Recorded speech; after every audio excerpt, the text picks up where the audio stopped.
You know, when you're in my business, you see a lot of history walk through the door, but nothing tells a story quite like an old coin. Let's talk about the very first American gold coins. Back in 1792, the United States was a brand new country. It needed to show the world it was serious. A big part of that was creating its own money. The Coinage Act of 1792 was a huge deal. It established the United States Mint in Philadelphia. More importantly, it said our money would be based on both gold and silver. This was America planting its flag in the world of finance, and it was a bold move. So, why gold? It wasn't just because it was shiny. Gold was the international standard for wealth.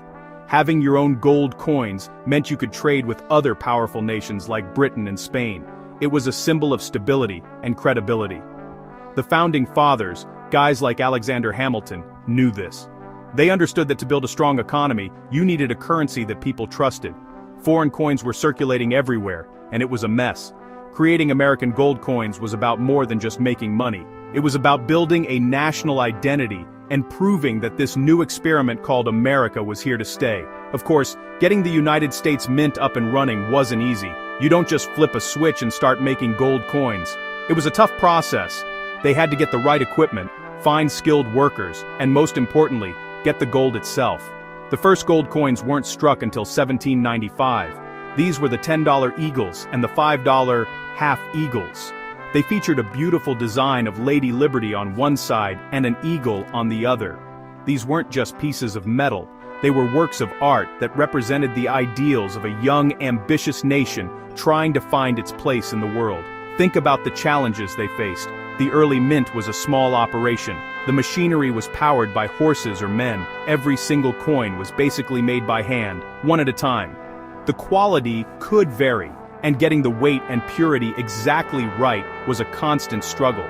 Plus, the price of gold was always changing. Sometimes, the gold in the coins was worth more than their face value. People would melt them down or sell them overseas for a profit. It was a real headache for the government, a problem they would wrestle with for decades. It's a classic case of supply and demand. Everything changed in the mid-1800s. I'm talking about the gold rushes, first in North Carolina, then the big one in California in 1849. Suddenly, a massive amount of gold was flooding into the country. This was a game changer for the United States Mint. Before, gold was scarce. Now, they had more than they knew what to do with. This boom led to the creation of new coins and new mints. Mints popped up in places like Charlotte, Dahlonega, and later San Francisco, to turn all that raw gold into official United States currency right at the source. It was an incredible time of expansion and opportunity for the country. With all this new gold, the government decided to introduce new denominations.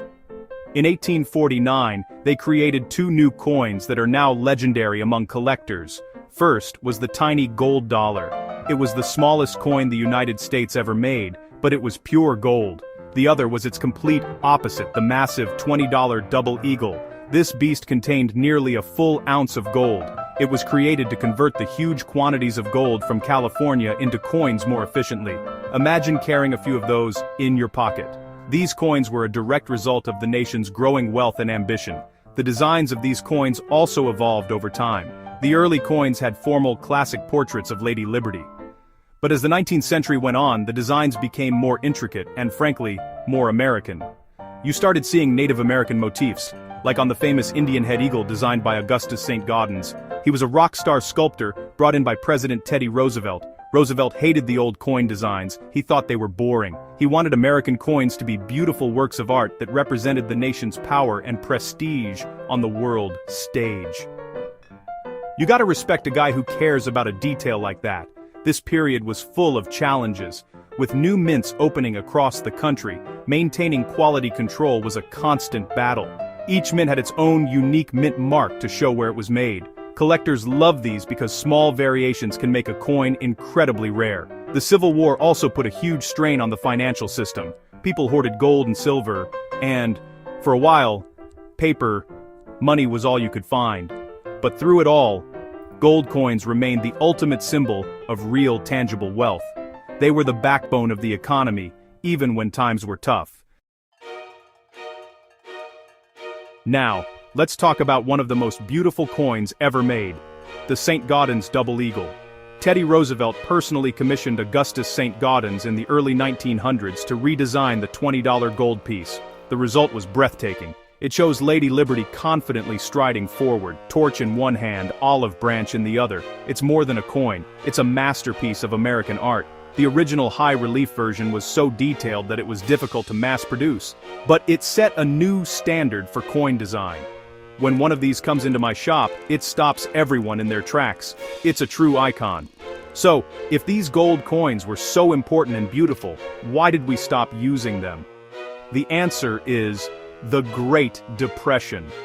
In the 1930s, the economy was in a freefall. People were panicking and hoarding gold, which made the crisis even worse. The banks were running out of gold reserves.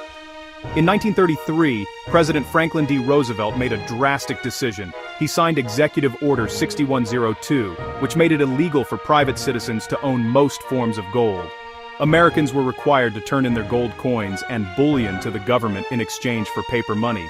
It was a controversial move, but he felt it was necessary to stabilize the economy.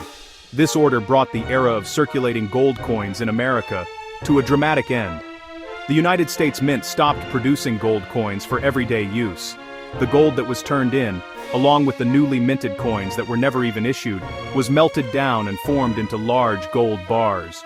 These bars were then stored in government vaults, most famously at Fort Knox.